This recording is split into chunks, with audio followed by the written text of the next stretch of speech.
ஸ்கந்த சஷ்டியின் 4ஆம் நாள். இந்த நாள் ஒரு மாற்றத்தின் தொடக்கம். இதுவரை நடந்தவையெல்லாம் ஒரு முன்னுரை நட்டுமே. இன்றுதான் யுத்தம் உண்மையில் தொடங்குகிறது. வானமும் பூமியும் இதை உணர்ந்தது போல அமைதியாக இருந்தன. அந்த அமைதி பயத்தால் உருவானது அல்ல.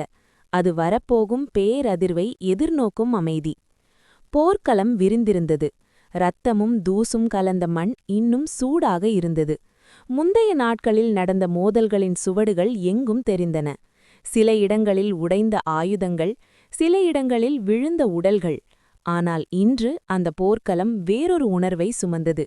இது ஒரு முடிவின் தொடக்கமாக இருந்தது. தேவர்கள் ஒன்று கூடி நின்றனர். அவர்கள் உடல்கள் சோர்ந்திருந்தாலும் மனங்களில் ஒரு புதிய தைரியம் உருவாகியது. காரணம், அவர்களுக்கு முன் முருகப்பெருமான் நின்றார். அவர் எந்த அவசரத்திலும் இல்லை, எந்த பதற்றத்திலும் இல்லை. அவர் நின்ற விதமே ஒரு உறுதியை வெளிப்படுத்தியது.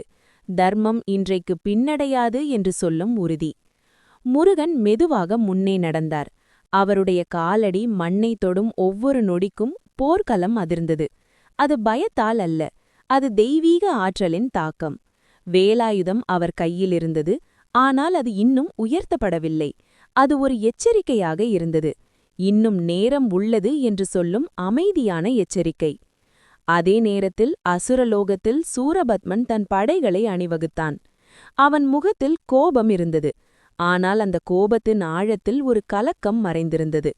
அவன் இதுவரை எதிரிகளை இவ்வளவு தைரியமாக பார்த்ததில்லை. தேவர்கள் எப்போதும் ஓடினர், ஆனால் இன்று அவர்கள் நின்றனர்.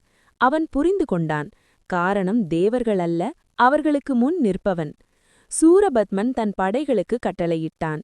அசுர படைகள் கர்ஜித்தன. அவர்களின் குரல்கள் வானத்தை பிளந்தது. கருப்பு புகை எழுந்தது. ஆயுதங்கள் ஒலித்தன. போர்க்களம் இருளில் மூழ்கியது. ஆனால் அந்த இருளை துளைத்து ஒரு தங்க ஒளி வெளிப்பட்டது. அது முருகனின் ஒளி. முருகன் வேலாயுதத்தை மெதுவாக உயர்த்தினார். அந்த நொடி வானம் மாறியது. மேகங்கள் சுழன்றன. இடி முழங்கியது. அது இயற்கையின் கோபமல்ல, அது தர்மத்தின் அறிவிப்பு. தேவர்கள் வேல் வேல் என்று முழங்கினர்.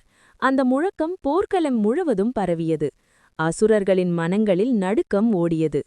முருகன் முதல் தாக்குதலை தொடங்கினார். அது வெறித்தனமான தாக்குதல் அல்ல, அது துல்லியமான தீர்மானமான தாக்குதல்.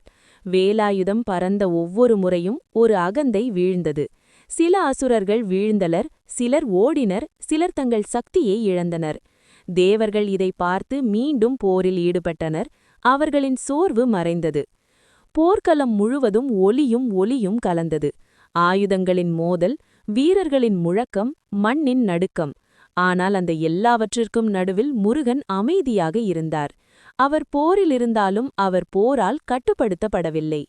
இந்த நிலை சூரபத்மனை கோபப்படுத்தியது. அவன் தன் அகந்தையை காக்க முயன்றான். இது போதாது என்று அவன் எண்ணினான். அவன் தன் மாயையை அழைத்தான். போர்க்களம் திடீரென மாறியது. திசைகள் குழப்பமடைந்தன. தேவர்கள் சில நொடிகள் திசை தெரியாமல் நின்றனர். அவர்களின் மனங்களில் குழப்பம். ஆனால் முருகன் அசையவில்லை. மாயை அவரை சூழ்ந்தது, ஆனால் அவர் அதற்கு அடங்கவில்லை. முருகன் வேலாயுதத்தை பூமியில் ஊன்றினார். அந்த நொடி மாயை குலைந்தது. இருள் விலகியது. உண்மை வெளிப்பட்டது. தேவர்கள் மீண்டும் தைரியம் பெற்றனர்.